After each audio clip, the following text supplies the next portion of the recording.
Good morning, good afternoon, good evening, wherever you happen to be in this world. This is John West back again with Japanese business and economy.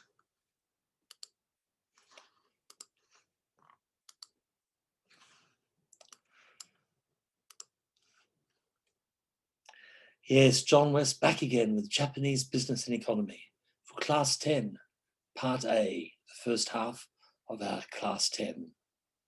In this class, we're going to be looking at the corporate governance solution to Japan's challenges.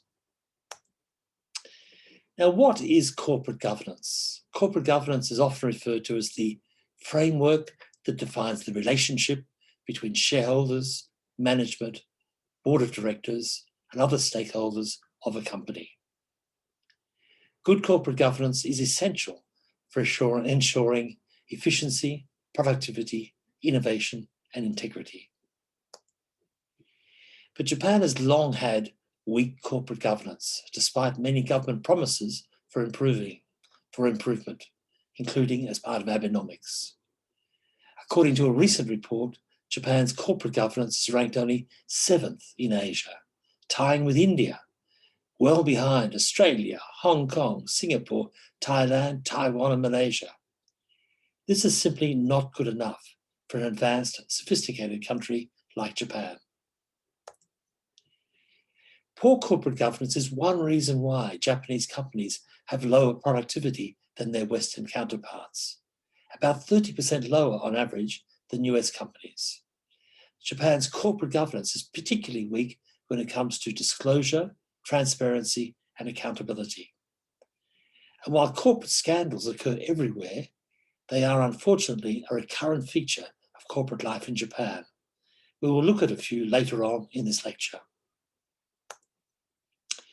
Now, Japan's system of corporate governance seemed to serve Japan well during its high growth period from 1945 to 1990. But the reality seems to be that poor corporate governance probably contributed to some of the bad lending that led to the financial crisis of the early 1990s, and also to this sluggish response that followed, as well as to the chronically weak profitability of Japan's corporates over the past 2 decades.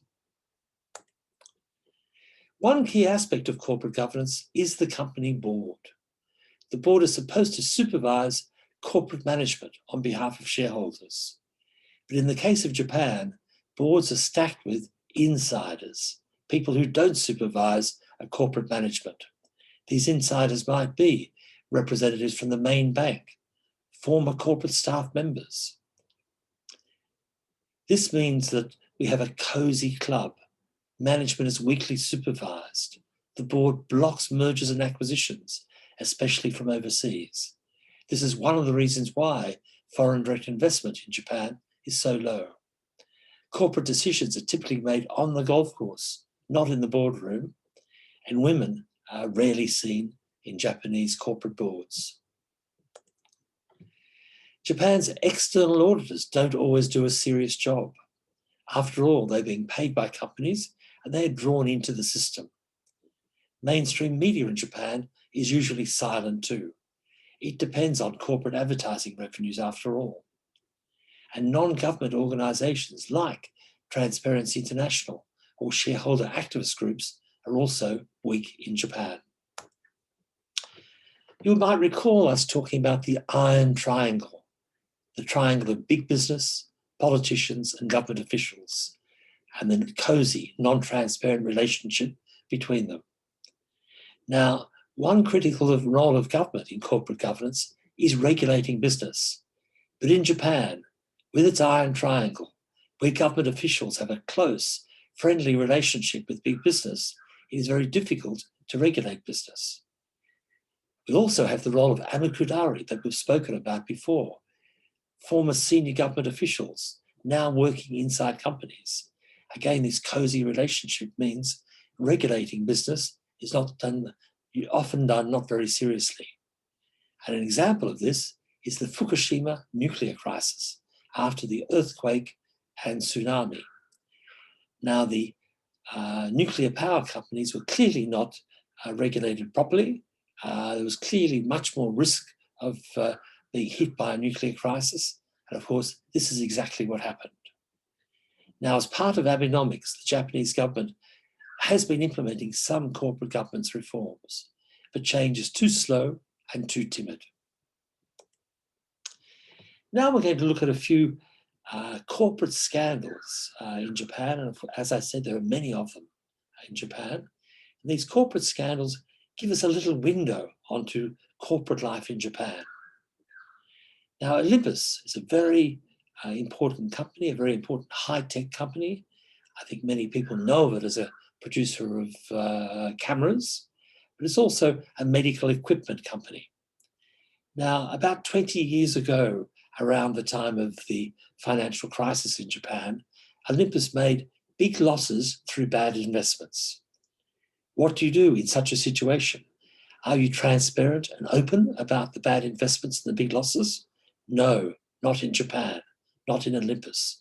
These big losses were covered up by creative accounting, by cheating, by shady deals, some involving organized crime. Now, some years back, Michael Woodford, an Englishman, became CEO. And to his horror, he discovers all of these bad deals. He launches an investigation. However, board members and senior staff try to stop him. They obstruct him. Woodford exposes this to the international media, but the Japanese media are strangely silent. Next thing, Woodford, the CEO, who discovers these criminal activities, gets fired himself. Ultimately, the government was forced to act, and the chairman and others were prosecuted. Let's have a look into the case of Olympus and Michael Woodford. Allegations and called exposure, and he's Olympus Ultrazoom. Get closer without getting closer.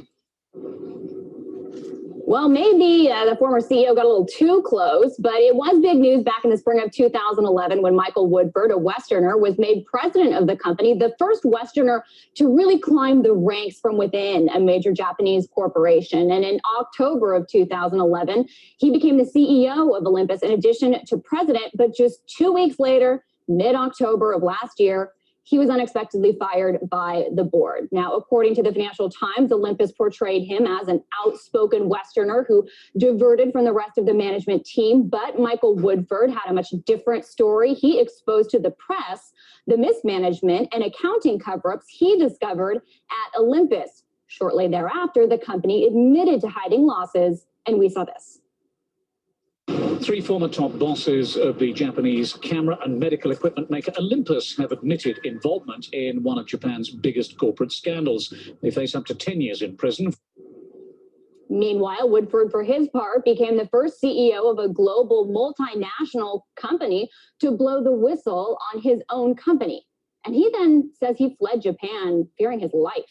Michael Woodford is here to tell us about it and the broader issues we should be aware of. He's former president and CEO of Olympus, and he's written a book about all this. You can see it there. It is called Exposure, and he's going to expose to us what perhaps Olympus serves as a lens into corporate culture too. Sorry, I just had to get all those horrible little metaphorical, figurative language tidbits in there, but thank you for being here. My pleasure, Lauren. So let's start, going back a little bit for our audience that isn't familiar with this story and hasn't read your book yet. I set it up a bit, but let's back up, because when you're at this company, you were trying to get to the bottom of these bizarre mergers and acquisitions, these financial shenanigans, this money that was going to the Cayman Islands. Right. Then you were fired, then you went public. So maybe you could just back up and kind of tell us what you found and exposed, and then why you feared your life. I mean, this came to light in July of last year when Factor, which is a very small niche publishing outfit in Japan, made allegations that Olympus had bought three companies, a plastic plates company for microwaves, a face cream company, and a recycling company, which, as a high-tech manufacturer of cameras and medical equipment, that wasn't our core. But what was shocking was that the company at that time, allegedly, and it turned out to be true, had spent $1 billion on three companies with no turnover. And in addition to that, they paid advisors a fee of $700 million to the Cayman Islands for an acquisition the company had made 2 years earlier. Both of the transactions totaling $1.7 billion, completely illogical, inexplicable. So what were they hiding? What were they hiding that you found? I mean, we don't know all the details, and we never will, but basically Olympus had made very large losses going back 2 decades. When the bubble economy of Japan burst, they were left with securities on the books at book value. And changes in Japanese accounting rules would have meant they would have had to realize those losses. And therefore, they did what's called a tabashi in Japanese, to make it go away. And they used secret off-balance sheet vehicles to buy the assets at the book price. But then they had to pay back the off-balance sheet vehicles with real money. And that's when the fraud came about of these 2 transactions. And now probably, before we get into the broader issues, probably some of our audience might be saying, okay, this guy came out with these revelations after he was fired. Why didn't he go to the authorities when he was CEO if he wasn't getting his message across? Why did he come out later to the press, to the Financial Times, after he was fired? I don't know if you've lived in Japan or spent any time there. I have not. No, I mean, Japan is truly an Alice in Wonderland. It works to a different set of rules to anywhere else on this planet. I did try. I wrote 6 letters to my board colleagues, pleading, begging them to bring in forensic accountants. And in my 6th letter, I asked for the resignation of the chairman, Kikukawa, and of the vice president, Mori. And I asked my other board colleagues not to put the fact that I was a gaijin, a foreigner, before the facts, and to put the company before any personal loyalties. But they took no notice and fired me in a very brutal way as well. Then, you know, I wanted the truth was to come out. And the way things work in Japan, and I asked 300 journalists the same question at the Foreign Correspondents Club in Tokyo in November. What would have happened if I'd gone to the Japanese authorities? Would they have acted? And only 3 people put their hands up to say they would. So to me, it was essential that overseas scrutiny and oversight, and like these lights in the studio shone on what had gone on, because other scandals in Japan haven't resulted in the conclusion you would want. So then what are you really saying? Because they, you know, this company, Olympus, it had the Japanese arm of global auditors. Ernst & Young and KPMG were its auditors. It's a multinational corporation. Most people would probably think that there's some level of the same scrutiny when you're at that level. You're saying Japan is this Alice in Wonderland. So what is it specifically about Japan, about the culture or the corporate structure that you're really criticizing and saying is the problem? Let me give you the two examples that show you how different Japan is. The Japanese press, mainline press, totally ignored FACTA. They didn't report it, or, you know, it's extraordinary that if it was a Dow Jones company or a company on the FTSE in London or in Hong Kong or in Moscow or wherever it is, if detailed allegations are put forward, then the media will be onto that company's press office and investor relations department. But in Japan, the mainline media just didn't cover it, despite the substantiated allegations. They just didn't question, and it became very evident that in Japan, the media is self-censoring. You do not attack a Nikkei-listed corporation. You just don't do it. So there you have it, the amazing scandal of cover-up and creative accounting at Olympus. Let's move on to another case, and we'll move on to the Toshiba scandal. Now, Toshiba has been guilty of an accounting scandal also of 1.2 billion in overstated profits, improper accounting over 7 years. Now, what happened? Toshiba's corporate leadership handed down strict profit targets to business unit presidents, often with the implication that failure was unacceptable. So how do you manage to achieve unachievable profits? You cook the books, you cheat the accounting. So Toshiba's corporate culture obedience to superiors was an important factor enabling the fraudulent accounting practices. This culture operated at every level of authority down to the accountants who cooked the books. So, cheating the accounting, cooking the books.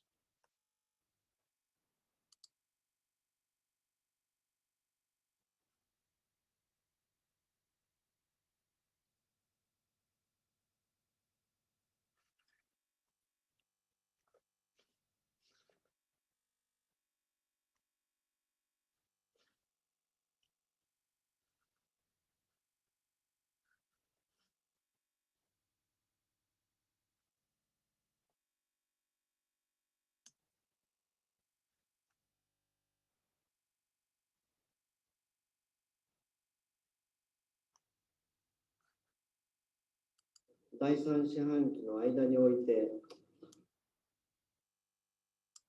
田中でございます。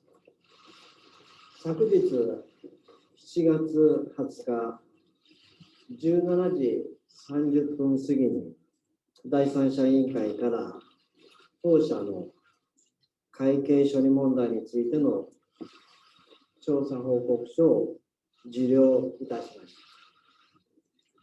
第三者委員会からは2008年度から2014年度第三四半期の間において税引き前損益ベースで1500億円を超える修正が必要とのご指摘を受けました。また、今回の会計処理に関わる問題を生じさせた原因として、経営幹部らの関与等に基づき、組織的に実行されたとのご指摘を受け、経営における適切な会計処理に向けた意識、知識の欠如、当期利益至上主義、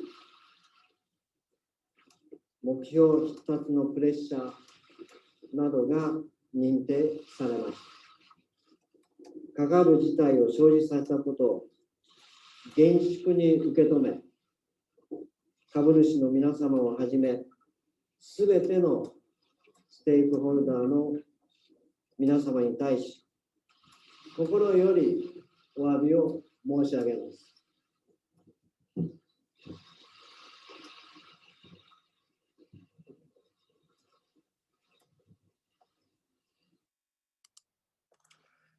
So there you have it, a Japanese response to an accounting scandal. What do?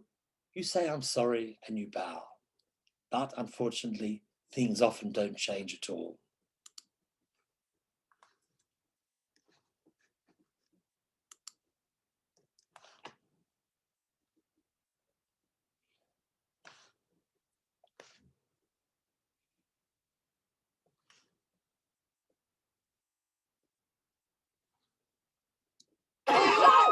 And take my money.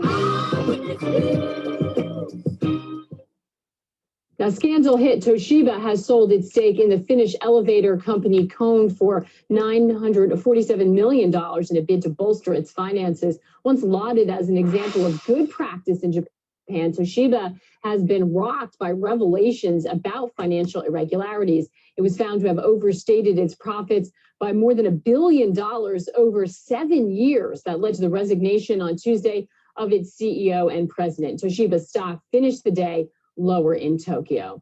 Japan's Prime Minister Shinzo Abe brought in new corporate governance rules this year. They were aimed at making companies more transparent. However, the scandal at Toshiba raises questions over how effective that policy has been. Let's bring in Seijiro Takeshita. He is professor of management and information at the University of Shizuoka and joins me via Skype. Seijiro, it's lovely to see you. You know, a lot of us looking at this and investors around the world are thinking, how was this able to go on for so long? Where were the auditors, the external directors that were supposedly on the board, the people who are supposed to be watching all of this? Well, this is one of the perfect examples, along with the incident that you saw in Olympus, where the external directors might have been there, but just nominal there and really isn't there. And this is a negative side of the Japanese governance style, where if the internal checking goes on well, for example, looking at group over by the banks, then that's fine. But this is a case where they intentionally made these embezzlements. And unfortunately, this is one of the negative weak points of the Japanese governance style. That's right. And a lot of people are looking at this and saying, when you see this independent committee saying that employees felt like they couldn't go against their wishes of their bosses under any circumstances, does this highlight a larger problem throughout corporate culture in Japan? Yes, it does. Well, actually, the power distance in Japan really isn't as high as depicted. In actuality, you can make your claim, but there are cases, as in case of this Toshiba case and also Mitsubishi Motors when we saw their scandal, where the voices are muffled. And if that happens, basically it just distorts all the possibility of adjustments as well as possibility for innovation for anything else. And this goes on and on. Unfortunately, once it's concealed, they have to continue with that. So things only get worse and worse and worse. Yeah, it's interesting that you say that it not only creates an environment where you have the potential for fraud or irregularities, but it also stifles innovation. That is very interesting. There are two sides of that coin. And given the state of Japan's economy, clearly there needs to be some sort of change. What do you think the government can do or should do in order to change behavior, to have more transparency, and to have more movement, I suppose? That's a really difficult question because, well, I'm not really for Mr. Abe to push for American type of governance because we are basically Japanese economy. And there are lots of positivity, especially in the manufacturing sector, that adheres to the Japanese relational contracting, for example, which is a totally different methodology. But of course, it causes these problems, these murkiness in these disclosures, etc. So I just think that he has to basically, of course, start introducing these measures, but he has to be careful not to distort our own strength, which is lying on the manufacturing sector, basically speaking, in Japan.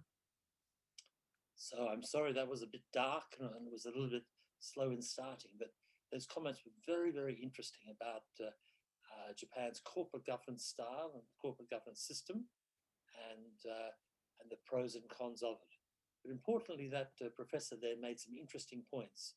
And as we're thinking about Japan's corporate governance, we should not think that it is all bad and that American corporate governance is all good.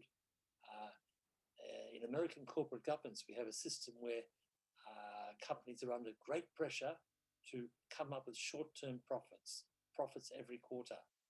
And Japan and the US also has its own scandals. A positive side of Japan is that companies tend to take a longer-term vision. They tend to be interested in longer-term profitability and market share rather than the short term.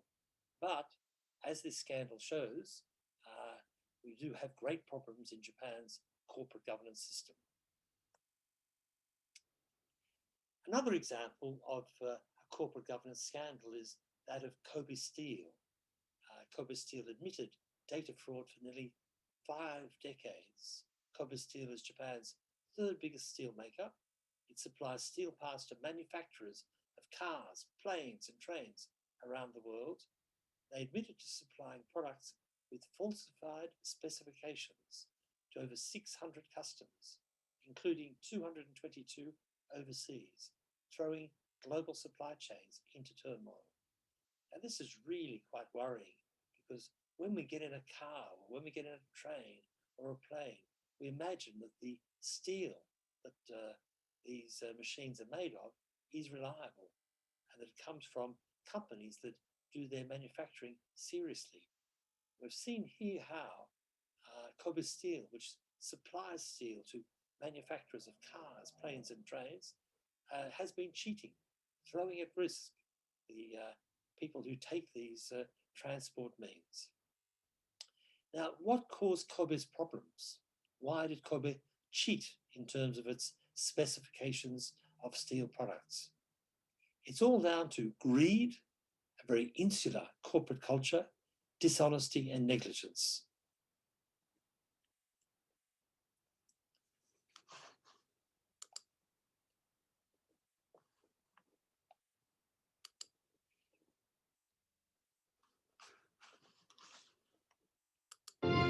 May 2021 be a year of happiness,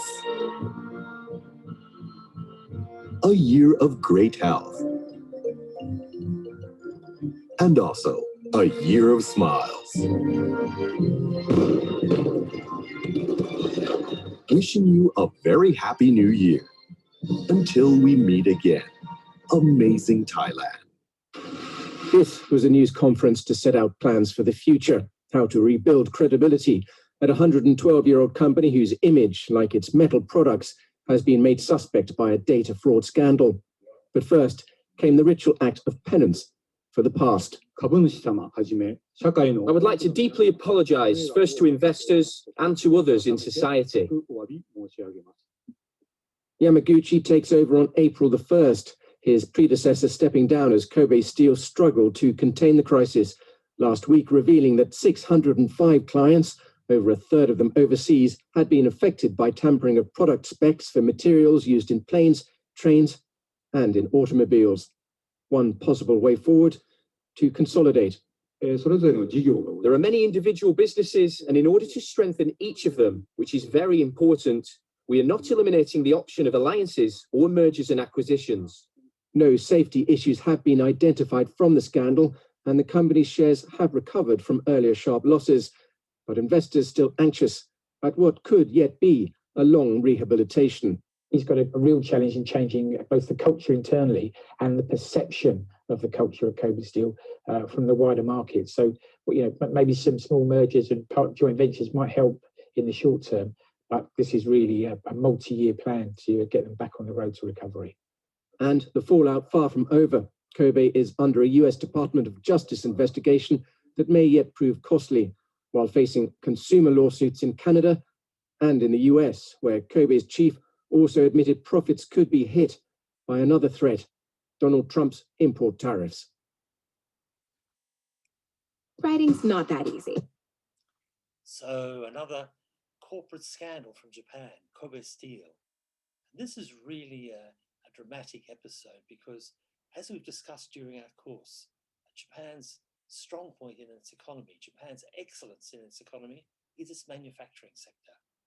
And Japan is reputed for having an excellent manufacturing sector with very high quality.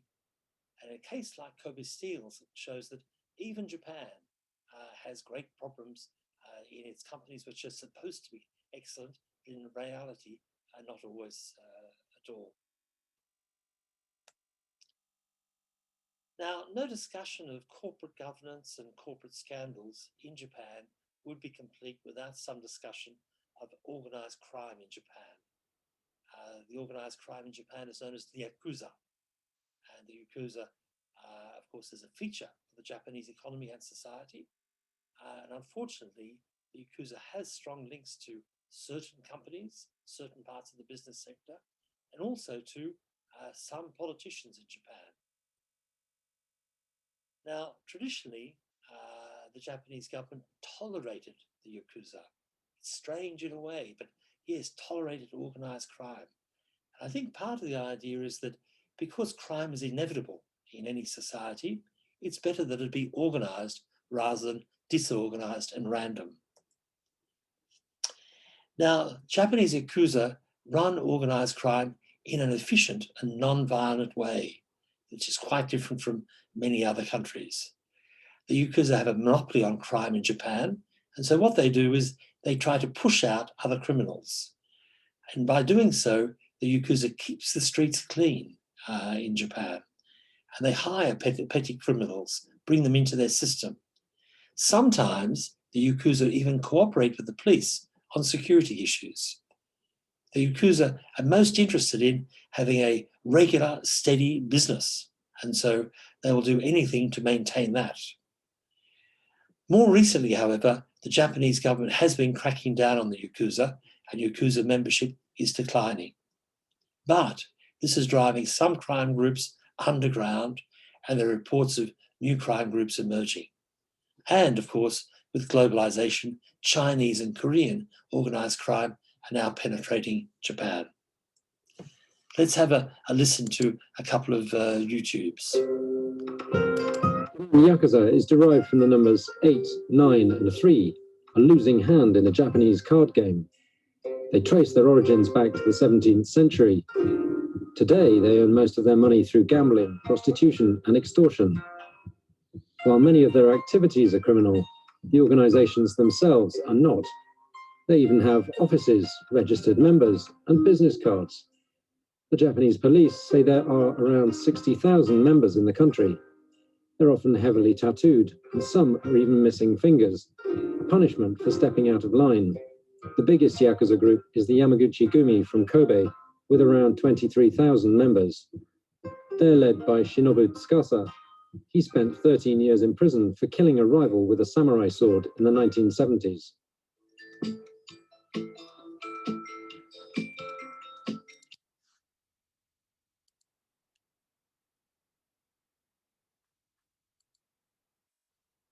I literally expected to enter into a Kill Bill kind of world where people are running around with swords, chopping each other's head off, with blood flowing in the streets and things like that, obviously, because I didn't know better. I just saw the movies like everyone else. And what I did see was a very different, very much more subtle world, which relies on pressure, which relies on appearances, which relies on control much more than actual violence.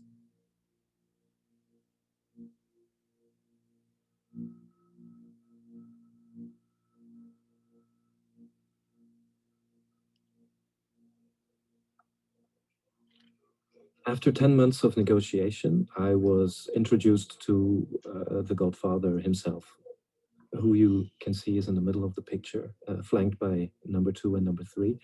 Obviously, it was a surreal moment, as the Socho, the number 1, doesn't often show himself in public and is shielded from public by his bodyguards. The boss took the proposal, read it, nodded a little bit and said, "Okay, you can photograph."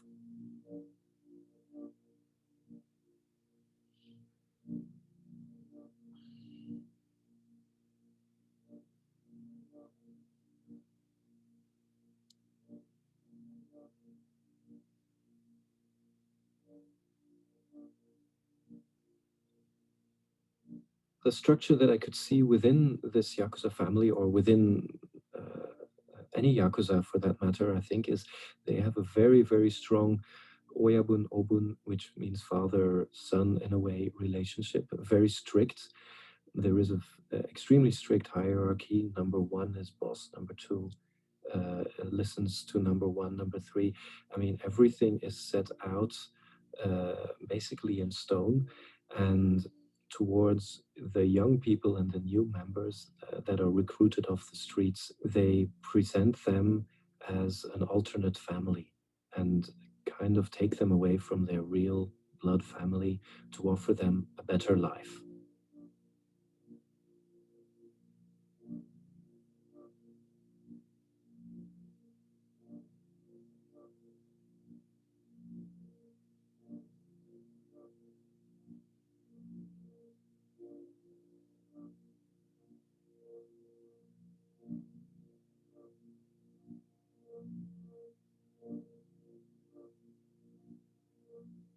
The Yakuza in Japan are legally permitted to have a company to unite themselves. So you do see buildings in Tokyo with a plaque on the outside, literally saying the name of the Yakuza, which is obviously just a front for the real business, but still, nonetheless, they are allowed to do this.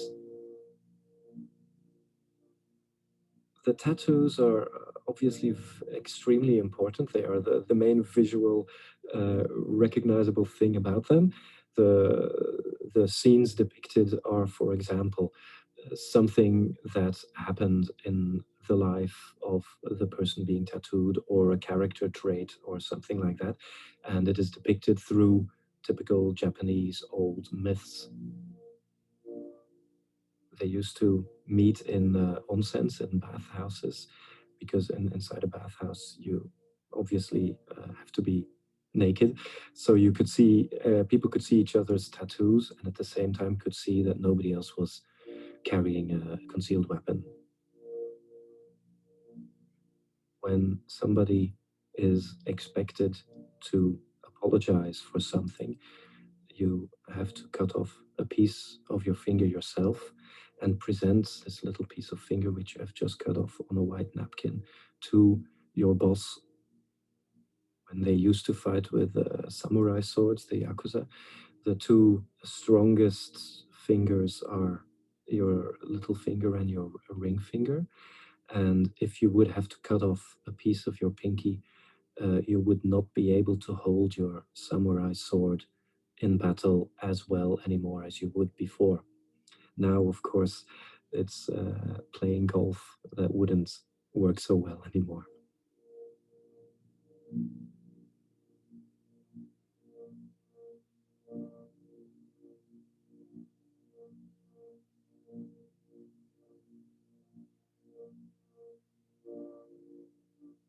Specifically for the Yakuza, it is a way to unite the family and to show also the collective mourning, because people of other families would visit the funeral, and people of the family would be aligned away from the actual casket to welcome people into paying their last respects. One of the more intimate moments was that I was in the house of the brother of the deceased of Miyamoto-san, and he allowed me to make an image of Miyamoto-san in his coffin, but I didn't realize at the time that this was such a sensitive thing. I only realized afterwards that I think I had made it to the absolute place where I wanted to be, of trust coming from them.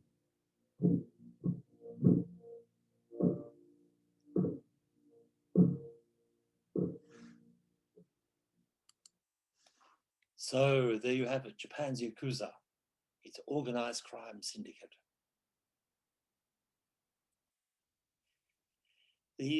Studying a little bit the Yakuza is very interesting, but very important, because as I mentioned before, the Yakuza is very much part and parcel of Japanese life. It has very strong connections to many Japanese companies that use organized crime when they want to, when they need to. And also a number of politicians in Japan also have close links to organized crime, and they use organized crime, again, when it suits them. So this brings to an end our little session on corporate governance and organized crime in Japan. And this is very important because, you know, there are many factors that prevent Japan's productivity from rising to the levels of the US, Germany, and other Western countries. Poor corporate governance and organized crime is certainly two of those factors. It's part of the story. And the Japanese government should redouble its efforts to tackle these issues of corporate governance and organized crime. So thank you once again for joining me for this session on corporate governance and organized crime. If you have any questions, comments, reactions, please send me an email. I'd be delighted to receive it. But beyond that, we can talk about these sessions these subjects during our student discussion sessions in mid-January. For the moment, sayonara.